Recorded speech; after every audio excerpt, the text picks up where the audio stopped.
بسم اللہ الرحمن الرحیم۔ ربیع الاول کے حوالے سے ہمارے بیانات کا سلسلہ چل رہا ہے اور ڈاکٹر طاہر القادری صاحب نے ماشاءاللہ ایک بہترین اور نفیس قدم اس سال اٹھایا ہے، اس کے بارے میں بھی مفتی صاحب سے ان کی رائے جاننے کی کوشش کرتے ہیں اور کچھ سوالات بھی ہیں، انشاءاللہ اس کے جوابات بھی مفتی صاحب سے لیتے ہیں۔ قبل اس کے کہ ہم اپنے پروگرام کو آگے لے کر چلیں، اعلان سماعت فرما لیجئے۔ جو بھی مفتی صاحب سے پڑھنے کے متمنی ہے، خواہش مند ہے، ایک آن لائن ہمارا کورس اسٹارٹ ہو رہا ہے، اگر آپ ایڈمیشن لینا چاہتے ہیں تو آپ کی اسکرین پر نمبر آ رہا ہے، آپ اپنا ایڈمیشن کنفرم کروا سکتے ہیں۔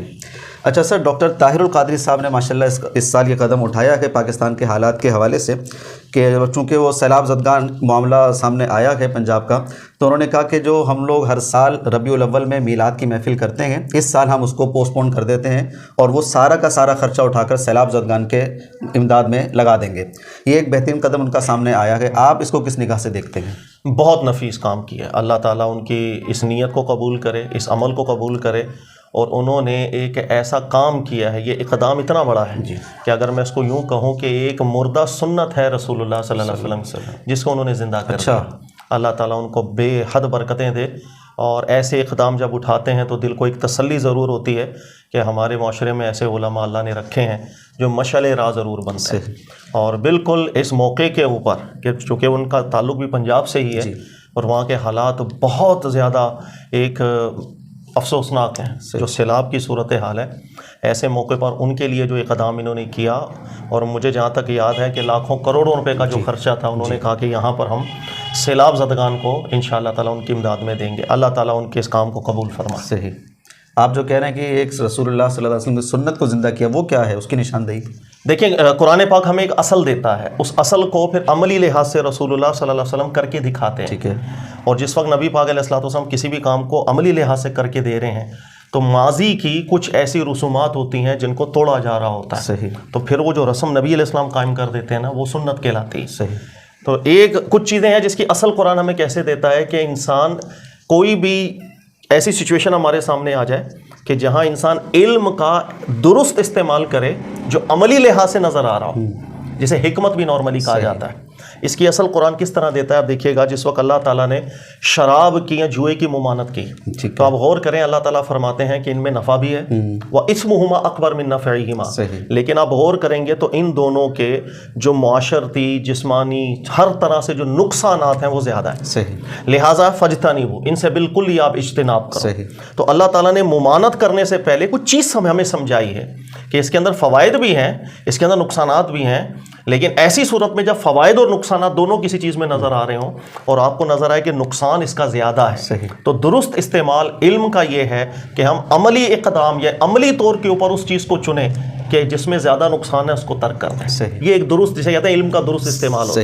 اسی طرح آپ دیکھیں، اللہ رب العزت فرماتے ہیں جو اصل قرآن ہمیں دیتا ہے، حرمت علیکم المیتۃ والدم، مردار حرام ہے، خون حرام ہے، خنزیر حرام ہے، لیکن اللہ فوراً فرماتے ہیں فمن اضطر غیر باغ ولا عاد فلا اثم علیہ۔ اگر کسی کو اضطرار کی حالت ہو جاتی ہے، اس حالت کے اندر پھر حرمت نہیں رہتی، پھر گناہ نہیں رہتا ہے۔ ٹھیک ہے۔ اچھا، اگر اللہ رب العزت یہ حکم نہ فرماتے بالفرض آپ سوچیں تو پھر ہمیں ایک مطلب سمجھ میں نہیں آ رہا ہوتا کہ اگر ایک شخص کی جان پر بن گئی اور پھر بھی وہ حرام کام کو نہ چھوئے، لیکن اس صورت کے اندر جو اللہ رب العزت نے نص کی ہے، آپ دیکھیں کہ اسی اصل کو سمجھا دیا کہ احون کی طرف آپ جائیں، جہاں پر دو بلاؤں میں ابتلا نظر آتا ہے وہ احون کی صورتحال کو عملی طور پر آپ اٹھائیں۔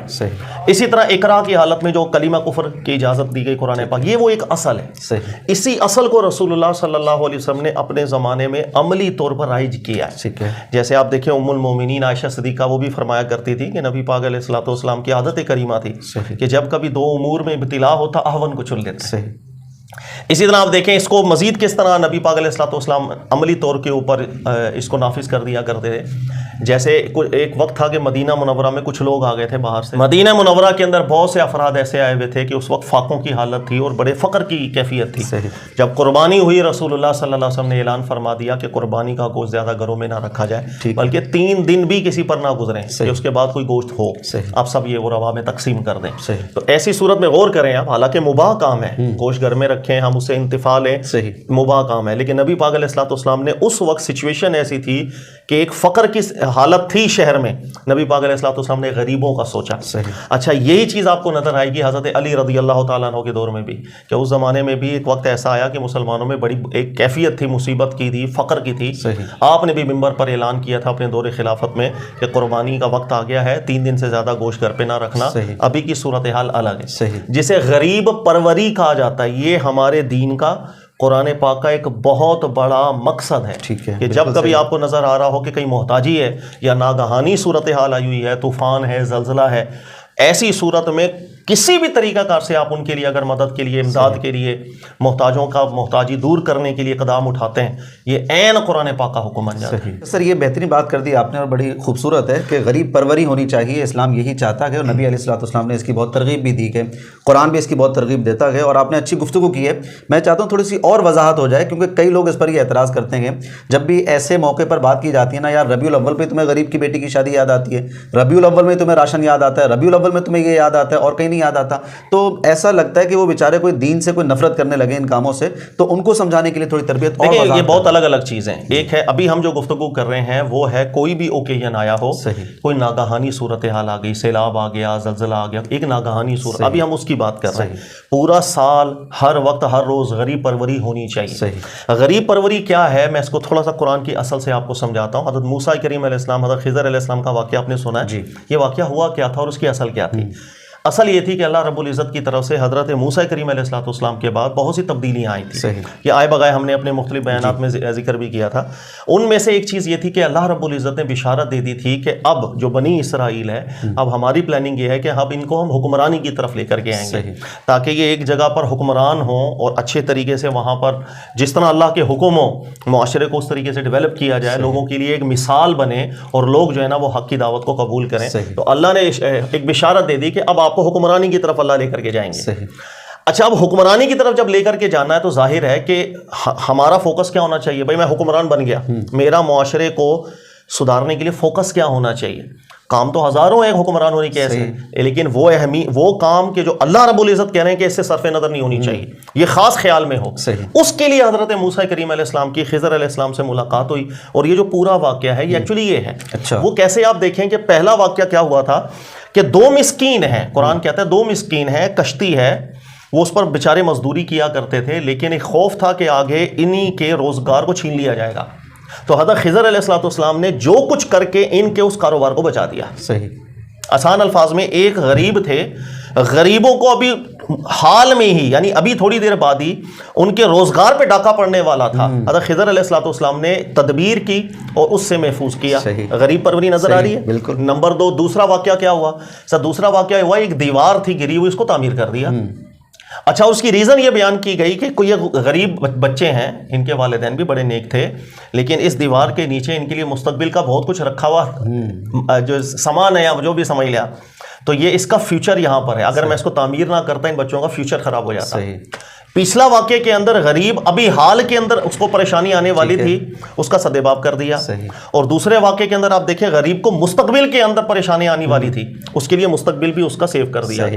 اور تیسرا واقعہ کیا ہوا تھا؟ تیسرا ہوا تھا کہ ایک شخص تھا، بہت فساد کے اوپر تل آیا، اور اتنا فساد کہ اس فساد کے اندر اس کے اپنے سگے ماں باپ بھی محفوظ نہیں تھے، تو اس فساد کو آپ نے ختم کیا تھا.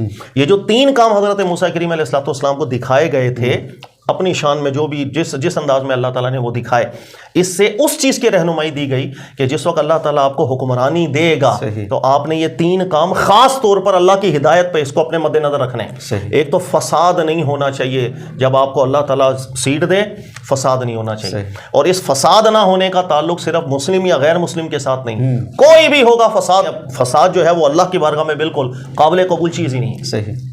دوسری صورت آ جائے کہ آپ نے غریب کا حال پریزنٹ اس کو بھی سیکیور کرنا ہے اور غریب کے مستقبل کو بھی سیکیور کرنا ہے، محتاج کی محتاجیوں کو دور کرنا ہے. تو یہ جو قرآن پاک میں جو واقعہ ہے بہت پیارا واقعہ ہے، یہ بڑی ایک اصل دیتا ہے کہ ہمارے یہاں ہمارے بھی فوکس ہونا چاہیے کہ ہم غریب پروری کے اندر کیا کر رہے ہیں. میرے نبی پاک علیہ الصلوۃ والسلام کے بھی ہر عمل کے اندر آپ کو یہ چیز نظر آتی ہے. رسول اللہ صلی اللہ علیہ وسلم کے پاس ایسا مال آ جائے جس کو صدقہ کرنا ہو، میرے نبی علیہ الصلوۃ والسلام رات آنے سے پہلے، بستر پہ جانے سے پہلے سب مستحقین کو وہ پہنچ جایا کرنا۔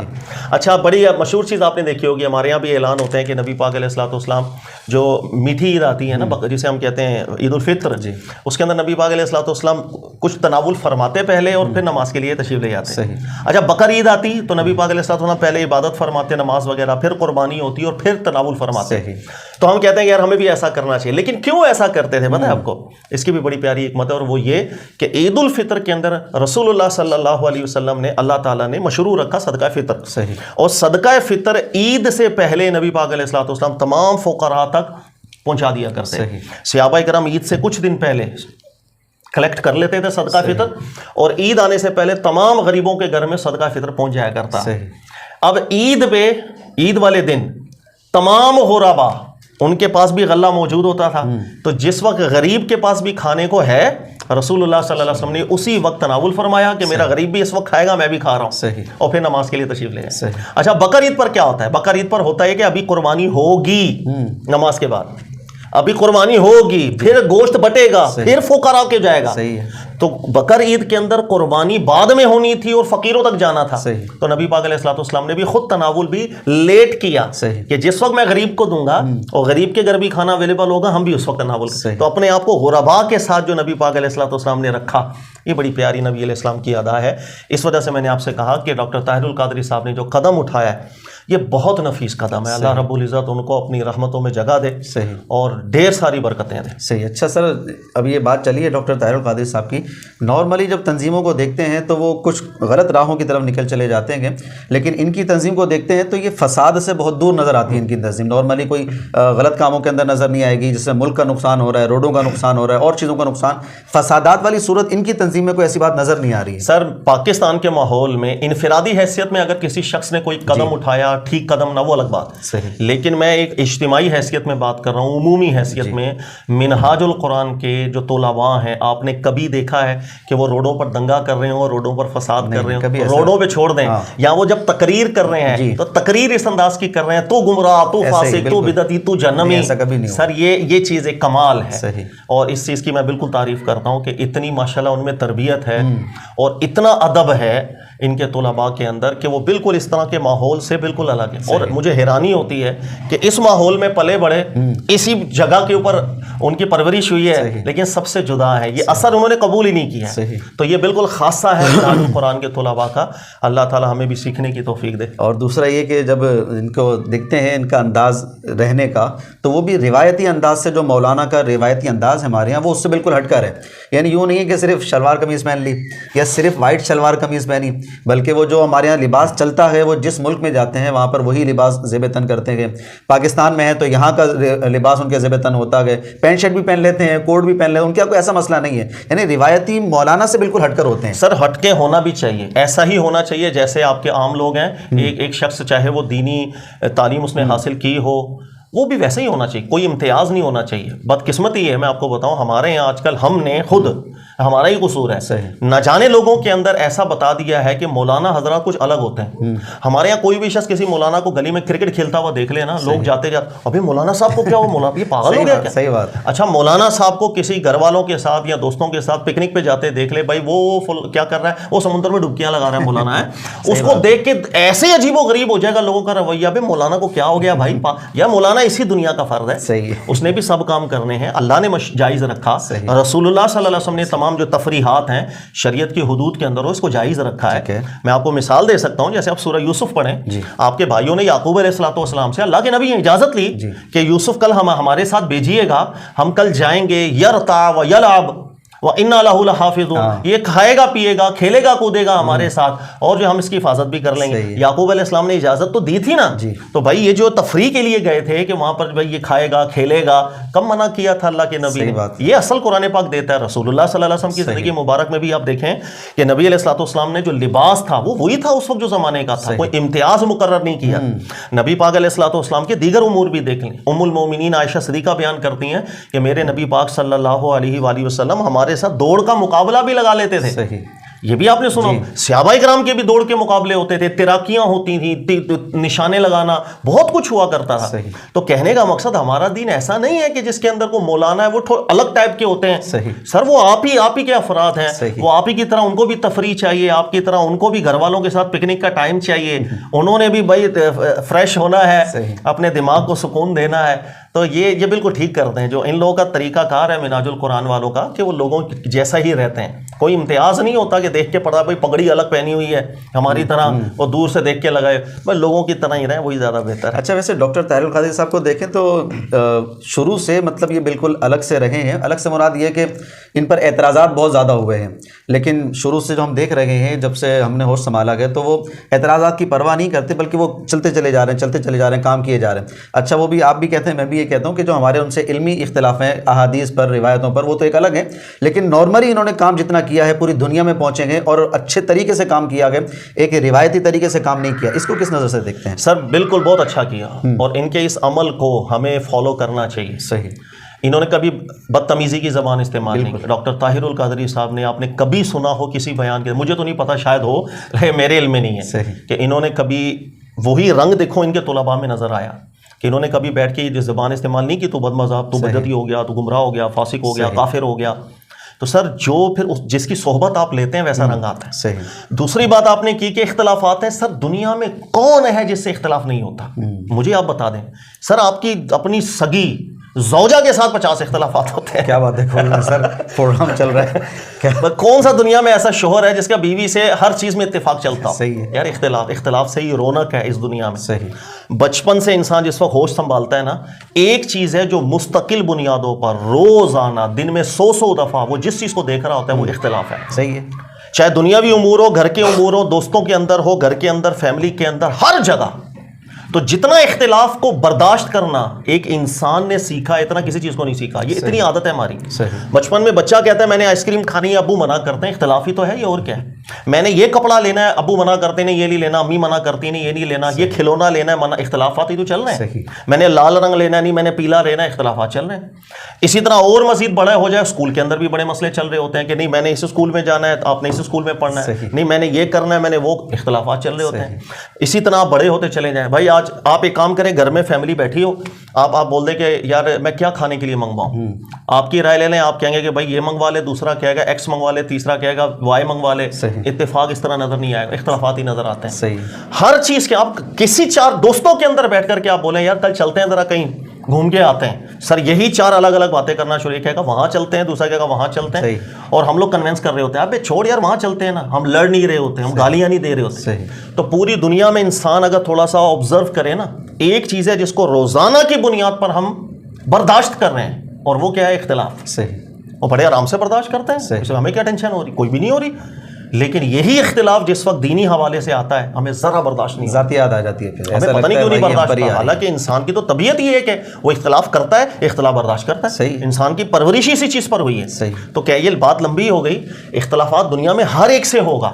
شاگرد کو استاد سے ہوتا ہے, استاد کو شاگرد سے ہوتا ہے, دوست کو دوست سے ہوتا ہے. کہ کوئی بھی عالم دین ہے, ضروری نہیں اس کی ہر بات ٹھیک ہو, غلطیاں ہوتی ہیں. آپ اتفاق کریں, اچھے طریقے سے اختلاف کریں, لیکن جہاں پر تعریف بنتی ہے کھلے دل سے تعریف بھی کر دو یار. کنجوسی کیا, اختلاف تو کرتے ہی رہتے ہیں نا. اب مولانا صاحب کی بات سے مجھے اتفاق نہیں, یا جہاں تعریف بنتی ہے وہ بھی تو کھلے دل سے کرو, وہاں کنجوسی نہیں کرنی چاہیے. اچھا, جو نارملی انداز ہے ہمارا, جیسے ہم دیکھتے ہیں بریلوی طبقے کو یا دیوبندی طبقے کو, تو ان کے بیانات میں بس انہی کے افراد ہوتے ہیں. لیکن ڈاکٹر طاہر القادری صاحب پہلے بندے نکلے گئے جن کے بیان میں جو ہے نا وہ اہل تشیع کے بھی مقتدر علماء آئے ہوئے ہوتے ہیں, اہل حدیث طبقے کے بھی آئے ہوئے ہوتے ہیں, بریلوی طبقے کے بھی آئے ہوئے, سب کو ساتھ لے کر چلتے گئے اور سب کے مزاج کو دیکھتے ہیں, سمجھتے ہیں, ان کے مطابق ہی چل رہے ہوتے ہیں. یہ بھی ایک اچھا پوائنٹ لگتا ہے ان کا. بالکل اچھا لگتا ہے. اللہ تعالیٰ قبول کریں ان کی خدمات. ٹھیک ہے سر, بہت شکریہ. یہ سوالات آئے تھے تو آپ کے سامنے رکھ دیے.